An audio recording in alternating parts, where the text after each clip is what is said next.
Un gran conflicto. Hubo presidentes como Joaquín Balaguer que opinaba que las deudas de otro gobierno son del pasado. En la práctica reciente y al amparo de la Ley de Compras y Contrataciones han aumentado los esfuerzos para que predomine el Estado de Derecho. O sea, si usted realizó un trabajo en los términos en que fue solicitado y cumplió con su compromiso, debe ser pagado. Los esfuerzos todavía son imperfectos y lo peor es que las violaciones vienen del Estado. Calles, aceras y contenes de los barrios Colón, Anacauna, Ensanche La Fe y Villa Felicia de San Juan de la Maguana son parte de la obra que tocó a este ingeniero en el 2001, contratado por la OISOE. Fue un trabajo que quedó con un 90% aproximadamente, según explica, pero debido a la crisis económica del 2003 que azotó al país, solo se llegaron a pagar algunas obras a nivel nacional. Sin embargo, cuando llegó el tiempo de terminar, este contratista no fue quien concluyó la obra. Ese contrato en teoría sigue vigente porque nunca lo rompió el Estado, nunca lo rescindieron. Y con mi sorpresa, al cambiar el gobierno en el 2004, entonces sí vi que retomaron la obra y la terminaron ya, pero con otro contratista en otro gobierno. El ingeniero Samuel Peña expresa que todavía su contrato de un modo u otro sigue vigente, ya que a él nunca se le notificó que sería rescindido. Pero a mí nunca me dijeron su obra está terminada, ni concluida, ni rescindida, ni cortada. Legalmente ahí hay una violación grave por parte del Estado con nosotros, solamente en ese aspecto de la adjudicación.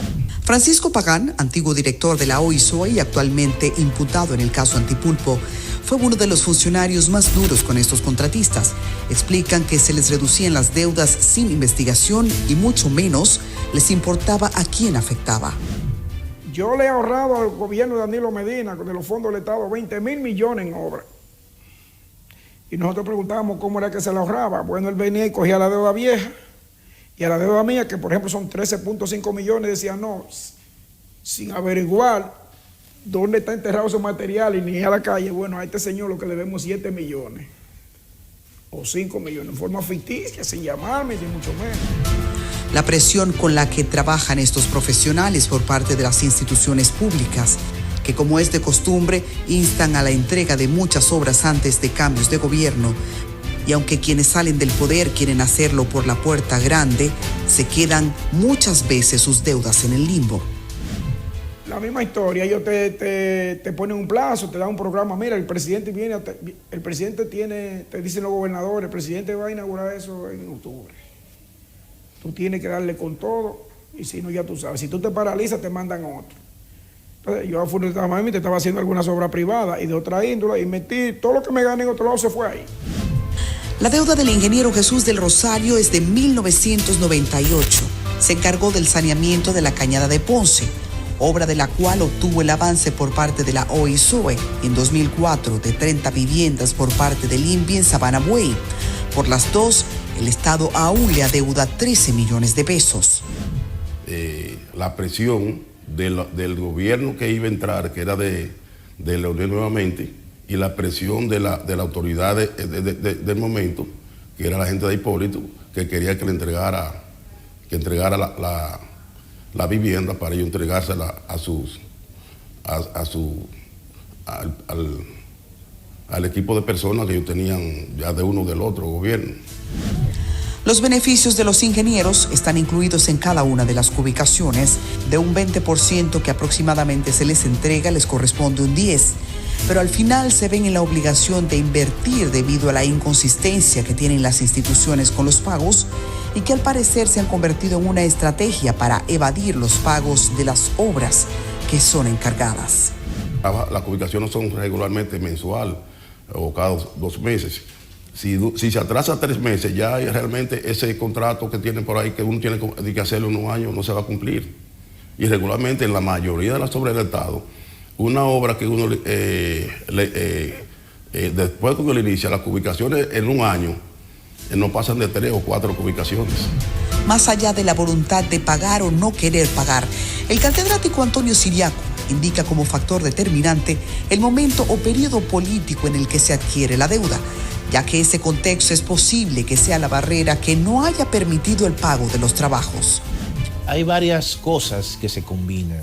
En muchos casos, pueden haber algún tipo de elemento de carácter político, de retaliación político, porque los gobiernos cambian y muchos incluso son suplidores que se beneficiaron dentro del contexto de la ejecución y el mandato de un partido político en particular, y en esos casos podría haber algún elemento de retaliación política. En otros casos también se da la situación de que los gobiernos tienen dificultades en las finanzas públicas, de que generalmente los gobiernos operan con déficit. Cuando las deudas llegan a deuda pública, hay un mecanismo a través del cual las deudas de las instituciones, independientemente cuál sea, van a parar a lo que se califica como deuda pública en el gobierno. Eso ocurre cuando hay dificultad en los pagos y en la ejecución del presupuesto, lo que de una manera u otra es un alivio para quienes caen ahí, ya que el Estado se ve en la obligación de asumir el compromiso para honrar una compra o contratación pública. Es un compromiso, hasta ahora los gobiernos han venido cumpliendo, porque si los gobiernos no pagan se deteriora la calificación de esa deuda, ¿no? Y hay instituciones de carácter internacionales, calificadoras de riesgo, que evalúan la deuda pública en la República Dominicana, tanto la deuda pública externa como la deuda pública interna. Y en la medida que tenga una calificación positiva, según los parámetros que establecen las calificadoras de riesgo, eso le puede dar capacidad al gobierno de tener un mayor grado o menor grado de inversión. Tradicionalmente, cuando los gobiernos se endeudan de manera interna, esas deudas pasan a deuda pública, que luego son liquidadas a través de bonos emitidos por el Estado. A nivel de suplidores estamos hablando básicamente de una deuda de más de 30.000 millones de pesos. Y eso claramente los gobiernos acumulan esas deudas y la van prácticamente pagando con bonos internos, que generalmente todos los años el gobierno a través del Ministerio de Hacienda emite una cantidad de recursos en bonos, tanto internos como externos, pero en este caso, como es a suplidores internos, le hacen esos pagos. La acumulación de las deudas que se hacen con suplidores y contratistas y servidores del Estado son una práctica que debe desaparecer, confirma y plantea el decano de la UAS, Antonio Siriaco, una forma de honrar los compromisos de la Ley de Compra y Contrataciones que tiene cada día que subir su listón. Es una situación que el Estado tiene que corregir. Claramente muchos montos se acumulan de gobiernos anteriores, asumen que esas deudas los gobiernos actuales no la asumió, sino que fueron de gobiernos anteriores, y claramente el Estado tiene que tener una continuidad.